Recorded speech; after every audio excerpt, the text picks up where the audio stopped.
누가복음 10장 29절에서 37절까지 같이 봉독하겠습니다. 그 사람이 자기를 옳게 보이려고 예수께 여짜오되 그러면 내 이웃이 누구니이까? 예수께서 대답하여 이르시되 어떤 사람이 예루살렘에서 여리고로 내려가다가 강도를 만나매 강도들이 그 옷을 벗기고 때려 거의 죽은 것을 버리고 갔더라.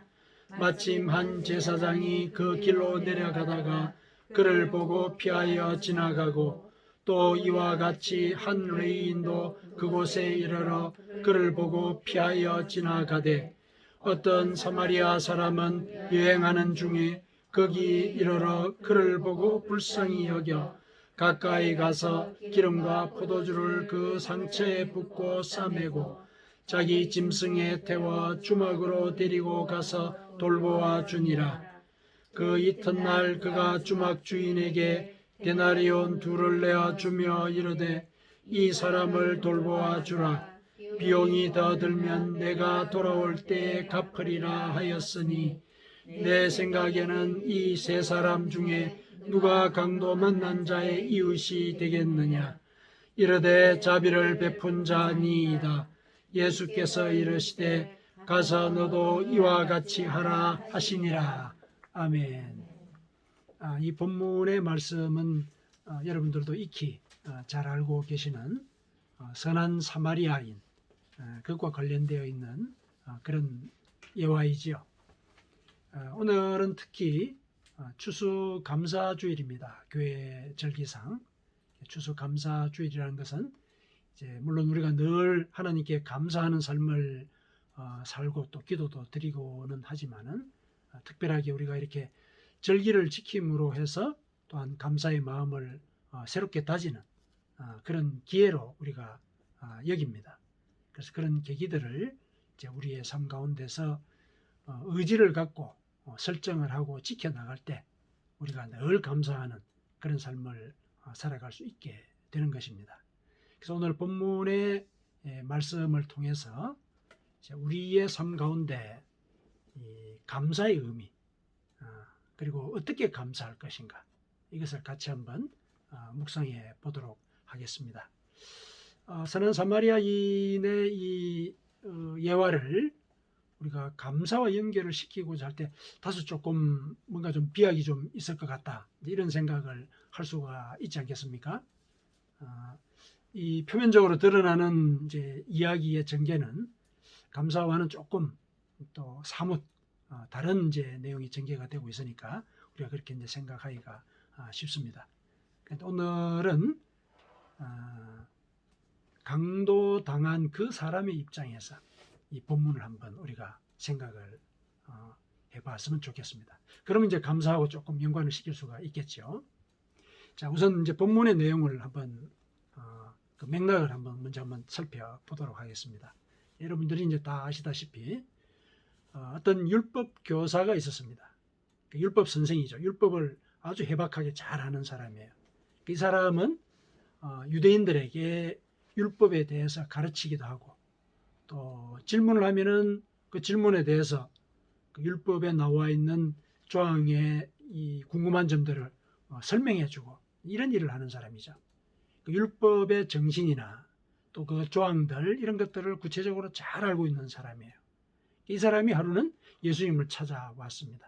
찾아와서 영생의 길이 무엇입니까? 이렇게 물었어요. 이 사람은 율법에 나와 있는 영생의 길 다 알고 있어요. 그러니까 이제 선생이 된 거 아니겠습니까? 다 알고 있습니다. 와서 이제 예수님께 여쭙는 거죠. 이것이 어떤 의도인지는 명확하게 드러나 있지는 않습니다.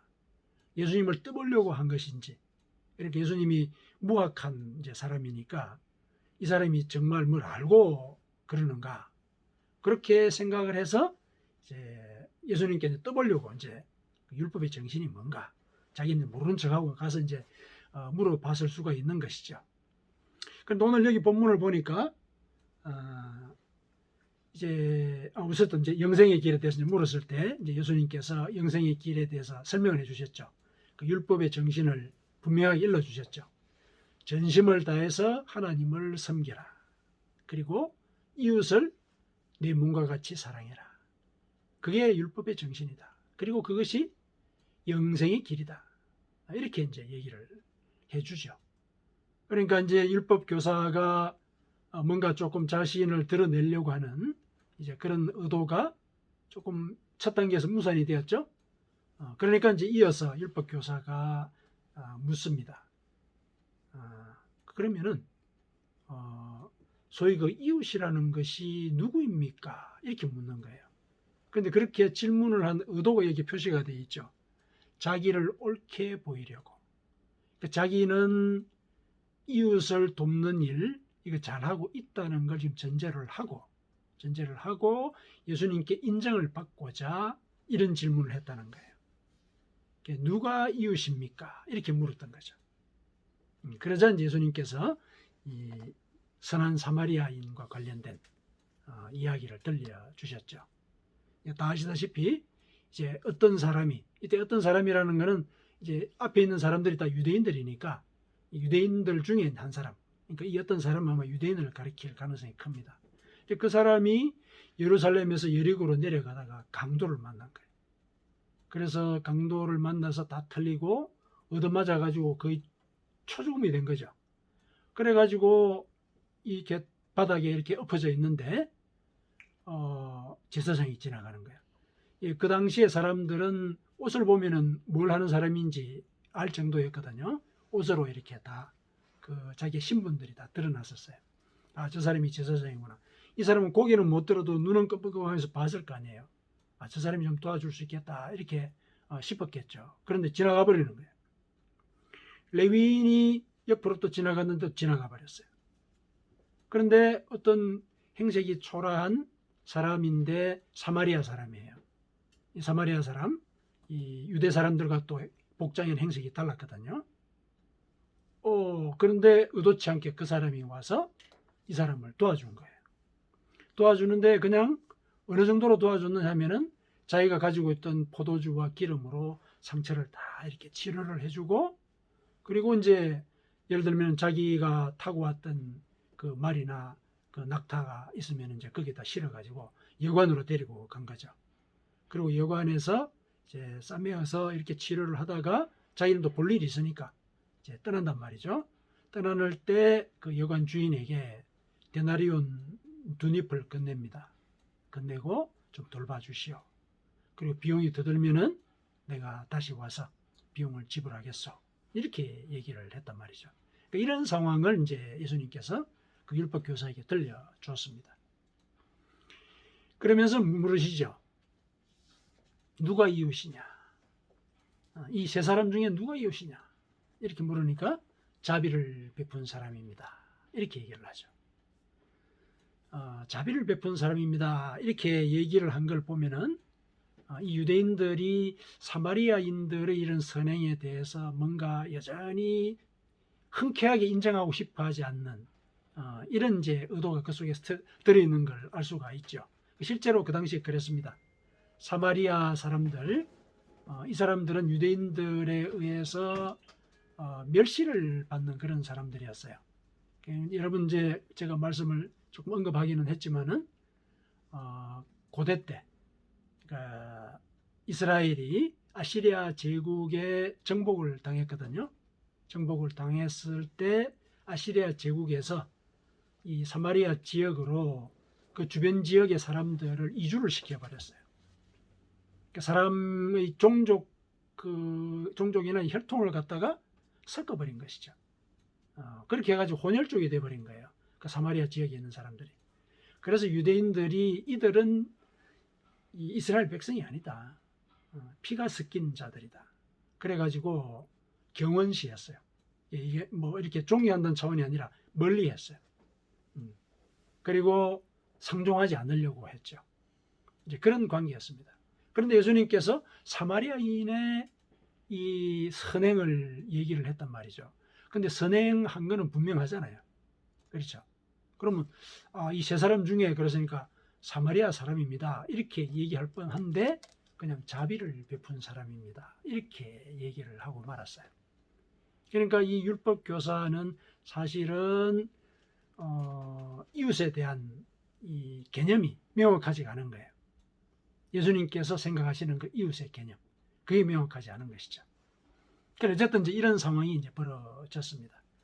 자, 이게 우리가 이제 많이 알고 있는 선한 사마리아인의 이야기이고, 또 이 본문은 이 선한 사마리아인의 이 선행, 여기에 이제 초점을 맞춰서 되게 일반적으로 많이 설교가 되고 또 가르쳐지지요. 오늘은 그보다는 이 강도당한 이 사람의 입장에서 우리가 한번 생각을 해보자는 거죠. 분명히 이제 감사할 마음이 생기지 않겠습니까? 그래서 이 사람이 어떤 생각을 하며 어떤 감사하는 마음을 가졌을까, 이거를 우리가 생각의 단초로 삼고 이 감사의 의미를 같이 한번 묵상해 봤으면 좋겠습니다. 자, 이 사람이 이제 회복 중에 있지요.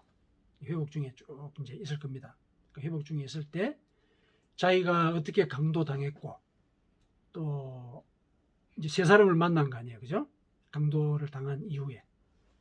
그랬을 때 제사장, 저 사람이 그냥 지나갔는데, 원래 내가 알기로 제사장이라고 하는 사람은 제사를 지내려 갈 때는 피라든지, 그 다음에 이렇게 뭐 상처라든지, 그 오염이 된 것들, 이런 것들을 만지면 안 되니까, 나를 지나쳐 간 거, 그거 내가 좀 이해하겠어.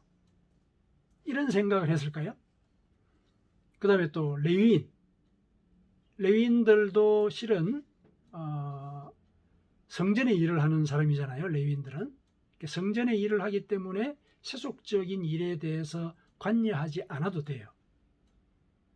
그래서 이 강도당했던 사람이 레위인도 지나갔는데 아마 이 사람들은 자기 직분에 충실해서 그냥 뭐 세속적인 일에 관심을 안 가져도 되니까 나를 그냥 두고 갔을 거야. 이렇게 생각을 했을까요? 아니죠. 얼마나 야속하고 섭섭하고, 어떤 경우는 화가 났겠죠. 사람이 지금 죽어가는데 저 사람들은 그냥 가버린 거예요. 그렇죠. 그런데 자기도 싫어하고 멸시하는 그런 무리들 중에 있었는데, 자기가 멸시하는 그 사마리아 사람이 자기를 이렇게 극진하게 돌봐주고 목숨을 구하게 해줬단 말이죠. 목숨을 구하게 해줬다. 그러면 이제 이 사람에 대해서 감사하는 마음을 갖지 않겠습니까? 생명을 구했으니까요. 생명을 구해줬는데 감사하지 않는다? 그건 우리가 좀 상상하기가 좀 어려운 상황이지 않습니까? 아마 이 사람은 어떤 마음을 가졌을까? 사마리아 사람을 자기가 생각을 하면서 어떤 생각을 가지게 되었을까? 우선 이제 제일 먼저 아주 쉽게 얘기할 수 있는 것은 감사하는 마음을 가졌겠죠. 생명을 구해주지 않았습니까? 감사하는 마음을 이렇게 가졌거든요. 게다가 조금 이제 의식이 있을 때 보니까 자기 상처를 갖다가 포도주를 발라가지고 소독을 하고 기름을 발라서 덧나지 않도록 하고 막 이런 과정들을 한 거죠. 그리고 말에 실어가지고 여관에 데리고 와서 또 밤새도록 간호도 하고, 그리고 나중에 비용까지 또 주겠다 얘기하고. 사실은 이 사마리아 사람이 제사장과 레위인이 해야 되는 역할을 한 거예요. 여기 포도주와 기름, 이거는 제사장과 관련되어 있는 물건이죠.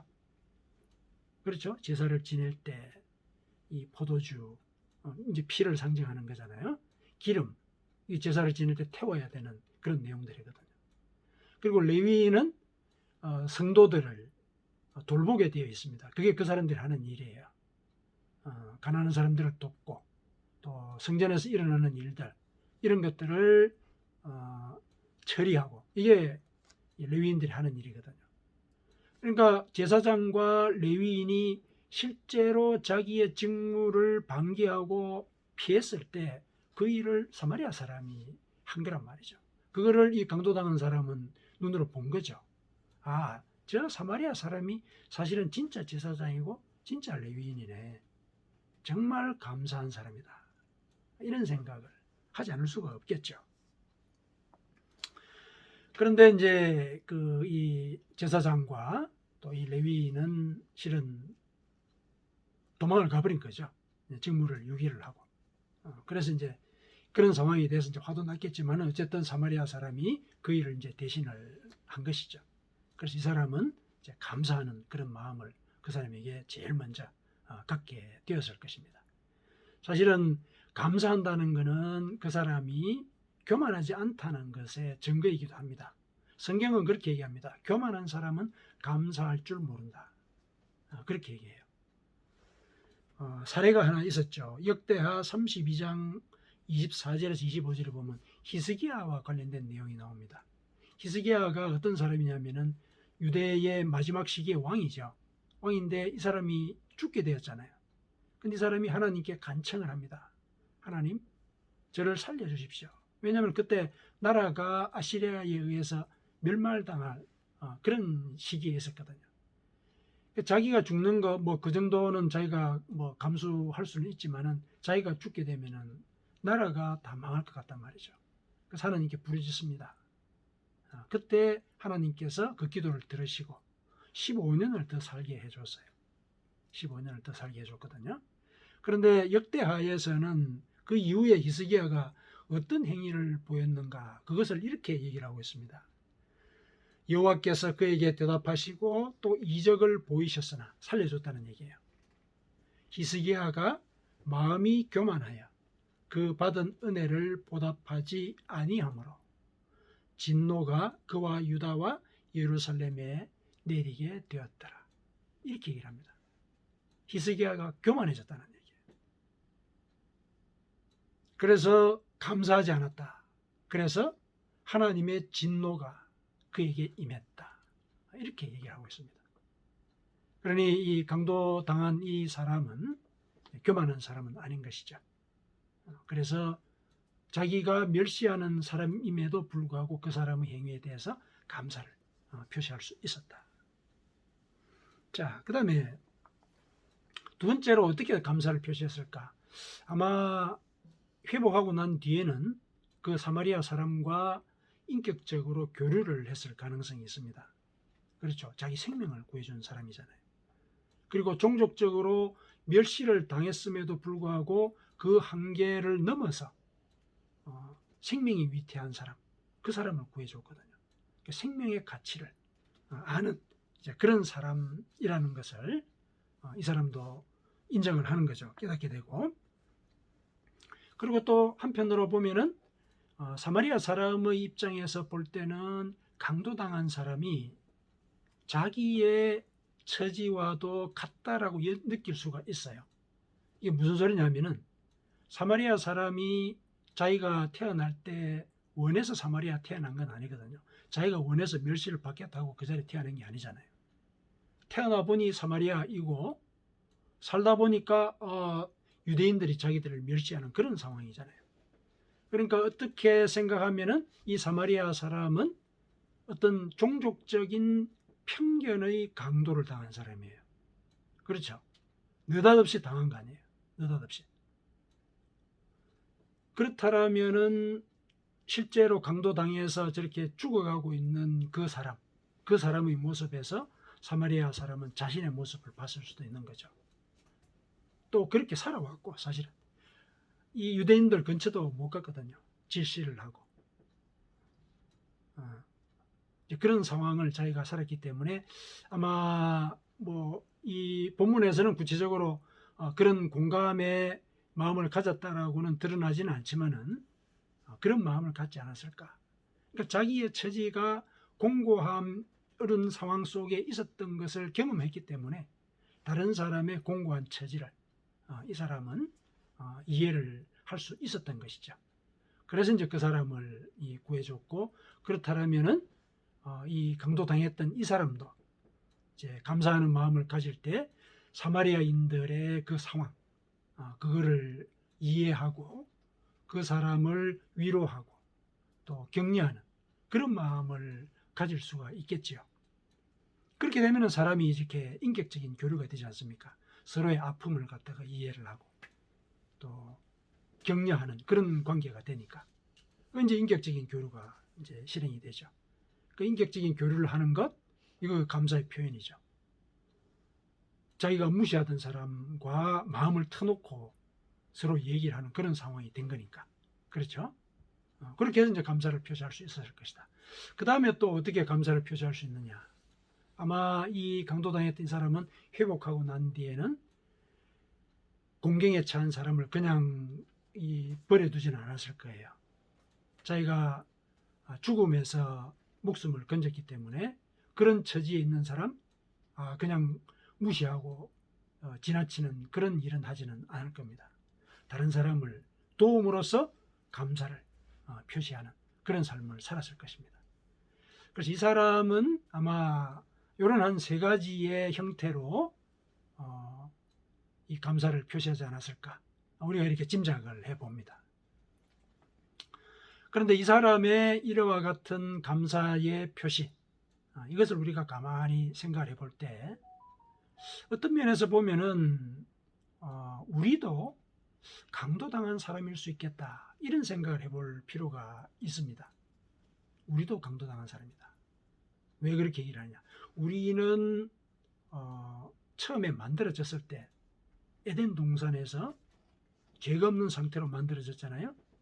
그런데 사실은 느닷없이 강도를 당한 거잖아요. 사탄의 유혹에 의해서 죄를 짓게 된 거거든요.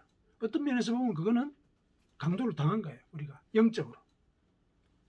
그래서 우리는 죽음을 맞이하게 되었잖아요. 지금 이 강도당한 유대인이 길에 들어 누워서 죽게 된 그런 상황이 바로 우리의 영적인 상태를 대변할 수 있다는 것이죠. 아무도 그 상황에서 도움을 주지 않았는데 누가 그 상태에서 우리를 구원했습니까? 우리에게 다가온 사마리아 사람이 있었죠. 예수님이시죠. 예수님께서 친히 포도주와 기름으로 당신의 피와 살로 우리의 상처를 싸매시고, 그리고 우리를 돌보시고, 그리고 나중에 비용까지 지불했다. 무슨 비용입니까? 죄의 값을 대신 지불한 거죠. 자, 이런 비유적인 요소들이 이렇게 맞아 들어가는 걸 보니까 우리가 강도당한 사람, 영적으로 강도당한 사람, 이렇게 볼 수도 있겠다. 그런 생각을 해볼 수가 있습니다. 그렇다면은 우리는 이와 같은 은혜에 대해서 어떻게 감사를 해야 할까? 우리 생각을 해봐야 되죠. 이 강도당했던 사람이 보였던 최소한 그런 감사의 태도는 보여야 되지 않겠습니까? 그 세 가지의 그 감사의 태도. 그거 한번 우리가 충분히 상상해 보거나, 또 우리가 또 어떤 면에서는 상상으로 그칠 것이 아니고 실제로 실천해야 되는 그런 감사의 태도가 되겠죠. 우리는 내 영혼을 구원하신 그 하나님의 은혜, 그걸 먼저 감사할 수 있어야 됩니다. 내 영혼을 죄의 길에서 구원을 하셨다. 내가 하나님을 몰랐다면 육신의 소욕을 쫓아서 살아가면서 영혼이 어둠 속에 있는 것조차 모르고 그냥 그대로 살아갔을 것인데, 나를 진리의 빛 가운데로 구원하신 것, 이거는 우리가 그 무엇보다도 먼저 감사해야 되는 그런 내용입니다. 그래서 늘 우리가 하나님께 기도하고 묵상할 때 하나님께서 내 영혼을 구원하셨다, 감사합니다. 말로 이렇게 얘기를 하는 것이 크게 감격이 되지 않을 수는 있지만, 그러한 감사가 계속 이어질 때 하나님께서는 그 감사가 내 진심이 되도록, 내가 느낄 수 있도록 또 그런 기회도 허락을 하십니다. 그래서 내 영혼이 죄의 길로부터 벗어나도록 이런 은혜를 베푸셨구나, 이런 것을 이제 묵상을 하면서 하나님께 감사해야 됩니다. 그 다음에 두 번째, 하나님과 인격적인 교류를 하도록 우리는 노력을 해야 됩니다. 인격적인 교류라는 것은 아까도 말씀을 드렸듯이 내 속에 있는 것, 그거 가리지 않고 다 드러내놓는 거죠. 다 드러내놓는 것. 우리가 가리는 게 뭡니까? 죄의 기억이죠. 상처죠. 드러내놓고 싶지 않은 어떤 수치스러운 기억이죠. 이거 드러내놓는 겁니다. 하나님 앞에 회개하는 것이죠. 회개할 때 하나님께서는 우리 속에 오신다 그랬죠. 우리 속에 오신다. 그래서 나와 함께 더불어 먹고 마신다. 이렇게 얘기를 하시지 않았습니까? 그게 인격적인 교류거든요. 내가 하나님 앞에 나의 속에 있는 모든 것들, 이것을 다 보여드리고 하나님의 진리와 하나님의 사랑으로 고쳐주시고 또 씻어주시기를 간구하는 것, 그게 대화거든요. 그게 인격적인 대화고 인격적인 관계고 인격적인 교류예요. 그래서 우리가 회개하는 것, 이게 하나님과 인격적인 교류를 하는 길이고 하나님께 감사하는 길이에요. 하나님은 그걸 기뻐하시거든요. 내 영혼이 새로워지는 것, 그걸 기뻐하세요. 그래서 우리가 회개하는 것, 그거는 우리가 하나님께 감사하는 그런 길 중에 하나라는 겁니다. 그 다음에 세 번째, 우리가 감사하는 법, 그거는 내가 받은 그 은혜, 생명을 구원해 주신 그 은혜, 그것을 이웃에게 베푸는 겁니다. 이웃이 공경에 처했을 때 나를 죽음에서 구해주신 그 은혜를 묵상하면서 저 사람이 죽음의 상태, 현실적인 공고함이 그 사람에게는 죽음의 상태이고 또 영적으로 그 사람이 하나님을 모를 때, 그럴 때 내가 받은 그 은혜를 베풀며 돌보고 또 하나님의 말씀을 전하는 것, 이게 하나님께 감사하는 그런 길이죠. 사실 이렇게 다른 사람에게 은혜를 베푸는 것, 이거는 하나님께 감사하는 것의 어쩌면 최종적인 형태일 수가 있습니다. 우리 인간이 할 수 있는 완성의 형태죠. 우리가 진심으로 그 사람을 위해서 돌보고 기도하고, 이거는 예수님께서 우리 인간에게 보여주셨던 그 사랑의 행위를 따라하는 것이거든요. 마음을 모두어서 그런 일을 한다면 그거는 예수님의 일을 우리가 하는 것이라는 거죠. 그거는 하나님의 사랑을 확장시키는 것이고 이 세상에 하나님의 사랑을 연장시키는 그런 일입니다. 그 일 하나님께서 기뻐하시죠. 기뻐하십니다. 그래서 이와 같은 이웃을 돌보는 이런 일들, 이것이 또한 하나님께 감사하는 것의 하나의 표현일 수 있다는 것. 그래서 이 사실들을 우리가 깊게 기억을 하고 우리의 삶의 모든 과정 속에서 하나님께서 베푸셨던 그 은혜를 이렇게 세 가지의 이 일들, 이것을 늘 기억을 하면서 감사할 수 있어야 하겠습니다. 이 감사는 하나님께서 실은 우리에게 명령을 하신 일이기도 해요. 명령을 하셨어요. 데살로니가전서 5장 18절에 뭐라고 그러셨습니까? 범사에 감사하라. 범사에 감사하라. 모든 일에 감사하라는 거죠. 모든 일에 감사하라. 하나님께서 우리와 늘 함께 계셨다라고 하는 사실, 내 일상 속에서 하나님께서 은혜를 늘 베풀고 계셨다라는 사실, 그걸 기억을 하고 감사해라. 왜? 뒤에 이어서 이유가 나옵니다. 데살로니가전서 5장 18절에 범사에 감사하라 이렇게 얘기를 해놓고 뒤에 이유를 설명을 하셨어요. 이유를 설명을 하실 때 그것이 하나님의 뜻이다 이렇게 나와 있습니다. 그것이 하나님의 뜻이다. 그러니까 우리가 하나님께 모든 일에 대해서 감사하는 것이 하나님의 뜻이다. 그러니까 우리가 앞서 이 세 가지의 방식으로 하나님께 감사를 하게 되면은 그것이 하나님의 뜻을 이루는 것이 된다는 거예요. 그래서 그 뜻을 이룰 때 하나님은 또한 우리에게 준비한 복을 주시거든요.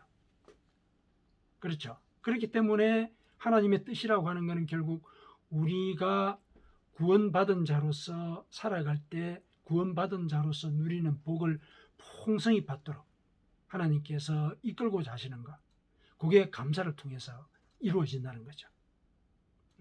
그래서 우리가 하나님을 믿는 자로서 이 세상을 살아가고 있는데 일상에서 감사해야 될 일들이 많습니다. 구체적인 일들이 많죠.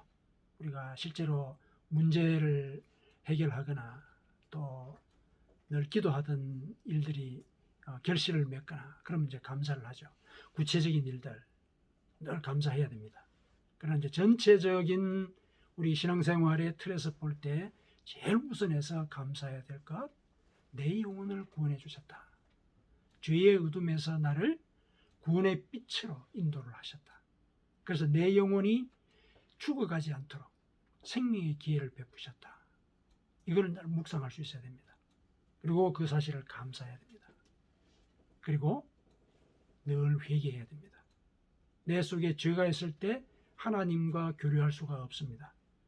그래서 하나님 앞에서 하나님께서 일러주신 말씀에 비추어서 죄의 습관을 끊고 말씀대로 실천하려고 해야 됩니다.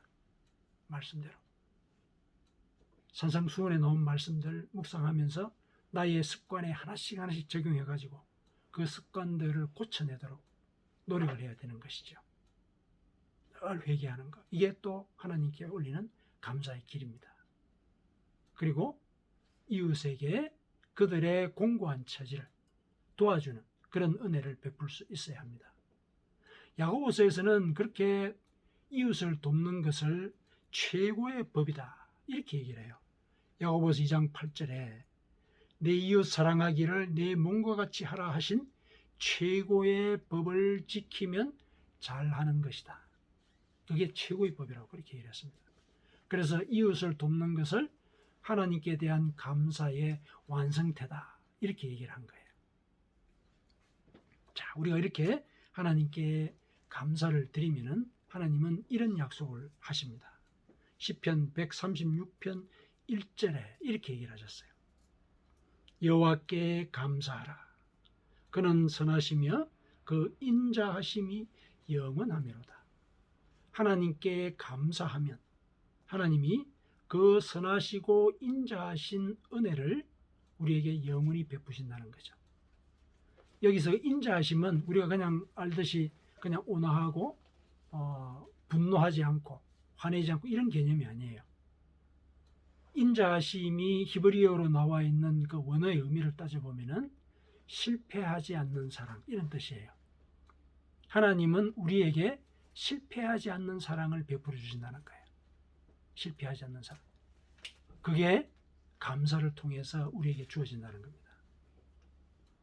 그래서 우리가 물론 이렇게 추수감사절을 맞아서 감사의 의미를 떼새기는 기회를 가졌지만은 늘 우리 일상 속에서 기도할 때 그리고 또 길을 가다가도 일을 하다가도 하나님이 나를 구원하셨다. 이거 늘 찬양하고 감사할 수 있어야 됩니다. 회개하고 그리고 공고한 자들을 돕는 것. 이 과정 속에 하나님의 인자하심이 영원히 우리에게 임하게 되는 그런 복을 우리가 받아 누리게 되는 것이죠. 하나님께 늘 감사하는 이런 삶을 살면서 그 하나님의 실패하지 않는 사랑 이것을 평생 받아 누리는 여러분이 되시기를 축원합니다. 아멘.